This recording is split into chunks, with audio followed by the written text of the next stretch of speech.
Nama Sunan Ampel sangat dikenal karena menjadi salah satu wali songo yang ikut menyebarkan ajaran Islam di Pulau Jawa. Sunan Ampel menjadi satu-satunya wali songo yang tidak lahir di Indonesia karena beliau ini lahir di Champa pada tahun 1401. Champa sendiri adalah salah satu kerajaan yang berada di Vietnam. Sunan Ampel dikenal memiliki berbagai macam cara dalam berdakwah dan semuanya ini penuh dengan strategi yang cerdas. Sehingga, tidak mengherankan kalau perjalanan berdakwahnya di Pulau Jawa bisa dikatakan sukses. Ada banyak peninggalan dari beliau yang bisa kita jumpai saat ini. Salah satunya adalah Masjid Agung Demak yang didirikannya bersama dengan Raden Patah yang merupakan raja pertama dari Kesultanan Demak.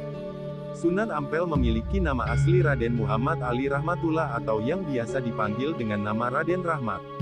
Penamaan Sunan Ampel ini ada asal-muasalnya. Sunan Ampel merupakan keturunan bangsawan karena jika melihat dari silsilahnya, sosok ini adalah anak dari putri Raja Champa. Selain itu, beliau juga merupakan keponakan dari Raja Majapahit. Bibi dari Sunan Ampel adalah permaisuri dari Prabu Kertawijaya atau Brawijaya yang memerintah mulai tahun-tahun 1447 sampai tahun 1451. Ketika Sunan Ampel pertama kali menginjakkan kaki di Pulau Jawa pada tahun 1443 bersama dengan saudaranya, yaitu Ali Musada dan Raden Burere, beliau menetap di Tuban. Saat menetap di Tuban, Sunan Ampel mengunjungi kerajaan Majapahit untuk mengunjungi bibinya. Raja Majapahit kemudian memberikan hadiah tanah yang berada di Ampel Denta, Surabaya. Di tanah pemberian Raja Majapahit inilah Sunan Ampel kemudian mendirikan pondok pesantren dan mulai berdakwah. Dari sinilah beliau mulai dijuluki dengan nama Sunan Ampel karena mengambil nama daerah tempatnya berdakwah untuk pertama kali. Ayah Sunan Ampel adalah Maulana Malik Ibrahim atau Malik Maghribi atau yang dikenal Sunan Gresik. Ibu Sunan Ampel adalah seorang putri dari Raja Champa dinasti Azmat Khan atau Ali Nurul Alam Maulana Israel yang bernama Siti Fatimah. Sunan Ampel memiliki dua orang istri yang bernama Dewi Kondrowati alias Nyai Ageng Manila dan Dewi Karimah. Dari pernikahannya dengan Dewi Kondrowati alias Nyai Ageng Manila beliau memiliki putra dan putri bernama Maulana Makdum Ibrahim, Sunan Bonang, Syarifuddin atau Raden Kasim, Sunan Derajat, Siti Syariah, Siti Mutmainah, dan Siti Hafsah. Sementara dari Dewi Karimah beliau memiliki putra dan putri yang bernama Dewi Murtasiah, istri Sunan Giri, Dewi Murtasimah, Raden Husamuddin, Raden Zainal Abidin, Pangeran Tumapel, dan Raden Fakih. Sunan Ampel termasuk salah satu pendakwah yang sangat cerdas karena beliau memiliki beragam cara dalam berdakwah.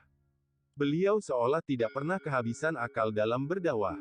Beberapa cara berdakwah Sunan Ampel, yaitu 1. 5 ajaran dasar yang diajarkan Sunan Ampel. Ada 5 ajaran dasar dari Sunan Ampel yang sangat populer di Jawa yakni Moh Limo. Moh Limo dalam bahasa Jawa memiliki arti moh yang berarti tidak mau dan limo yang artinya 5. Arti dari Moh Limo ini, yaitu Moh Main, artinya tidak berjudi. Moh Ngombe, artinya tidak mabuk. Moh Maling, artinya tidak mencuri. Moh Madat, artinya tidak mengisap candu atau obat-obatan. Moh Madon yang artinya tidak melakukan zina. Penerapan ajaran dasar ini bukan tanpa alasan.